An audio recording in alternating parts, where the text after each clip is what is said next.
All right, thank you guys. We are currently 2-0 in our last two extra daily picks on brockpage.com. And the link for today's extra daily pick is in the description section below. And of course, the extra daily pick is a package that I offer. It's just $2.99 through the end of February. And if you're thinking about betting on the big game here on Sunday, we're also 3-0 in our last three NFL tier package picks. And we have three more plays going off in that package on Super Bowl Sunday. Now, guys, I do daily premium sports picks on that website beginning at just $1.99 through the end of the month. We currently have over 840 members who are signed up and active on my safe and secure website. A lot of good stuff going on there. I actually share with you my personal bets on that website, games that I have my personal action on. And it's very active in the comments section on that website. We've had a handful of comments over the past week or so on that page. A lot of folks treating it kind of like an open forum. It's a really cool website where I'm making a lot of good friends, and of course, the patrons themselves are making a lot of friends with other patrons on that site, bringing a lot of people together, a lot of good stuff going on. So if you think, maybe that's something you'd be interested in, all you have to do is go to brockpage.com, or you can click any of the links that I have in the comments section below. And if you want to, do something right now, you can actually check out my current record for free. It's right on the homepage. So we just kind of, I got nothing to hide, man. We put out that record right on the homepage. But anyway, let's get into some free content. Enough with the commercial. We're going to start with the Spurs taking on the Hawks, 7:30 Eastern start time on Friday, February 11th, 2022. Atlanta is -8 with a total at 232.5. Now, 72% is on Atlanta, 64% shaded toward the under. We actually saw a 1-point move toward the Hawks in the early going here. We also saw a 0.5 point move toward the over. Now, just keep that in mind. We have action on the under, but we did see movement toward the over in the early going. So I'm assuming it's probably a little bit of buyback with regard to the total. But anyway, the Hawks have strung together a real nice stretch of games over the past couple of weeks or so. They actually went 7-3 straight up in their last 10 ball games. And they covered the point spread in 70% of those matchups. Now, the Hawks are the best shooting three-point team in the league at home. They got the highest three-point percentage at home in the entire NBA. John Collins, he's drilling 40% of his three-pointers this year. He's also averaging 17 points a game. Meanwhile, Trae Young, he's averaging over 27.5 points per contest himself, along with 3 boards and 9 assists. And when it comes to defensive play in this one, the Hawks currently find themselves in the top 10 in the NBA in defensive boards. Now, they're taking on a Spurs team who does a pretty poor job of defensive rebounding away from home themselves. As a matter of fact, San Antonio is currently in the bottom 3 in the NBA in defensive rebounding on the road. The Spurs also had a pretty rough stretch of games here recently. They actually lost 7 out of their last 10 ball games, and they're winning only 34% of their contests when they travel. Now, total-wise, 5 out of San Antonio's last 9 got over the line. Meanwhile, Atlanta went 4-2 to the over in their last 6. I'm going to lean toward Atlanta -8 in the over 232.5. Next ball game, it is going to be Timberwolves versus the Bulls, 8 o'clock Eastern tip-off. Chicago's now -3.5, totals 240.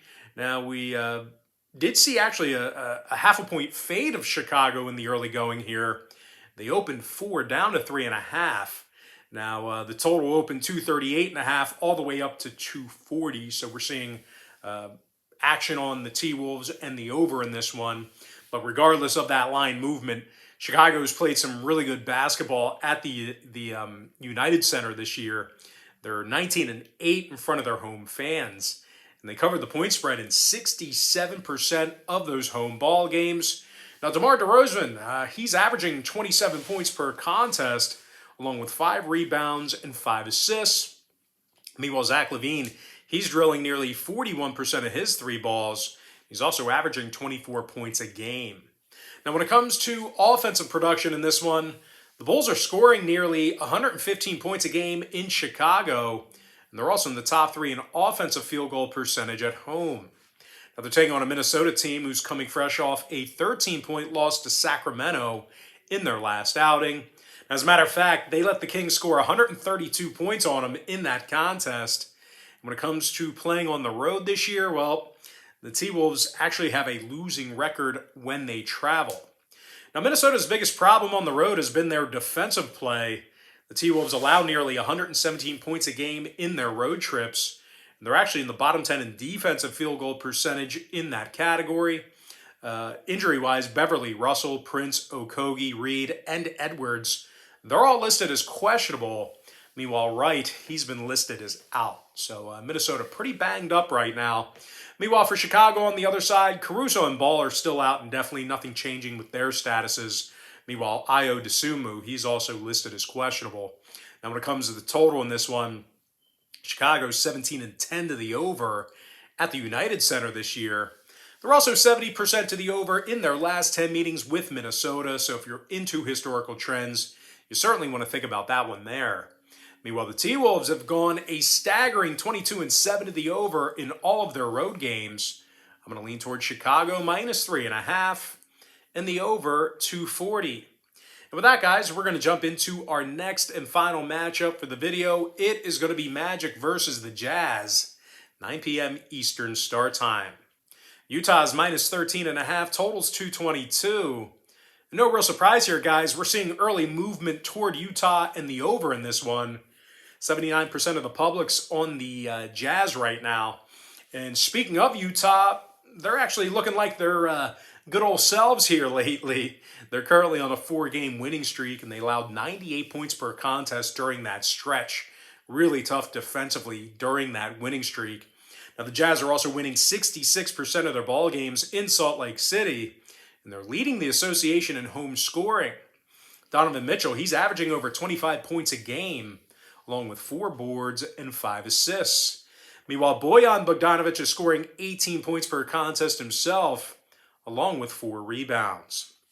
And speaking of boards, the Jazz are actually in the top 3 in defensive rebounding per game.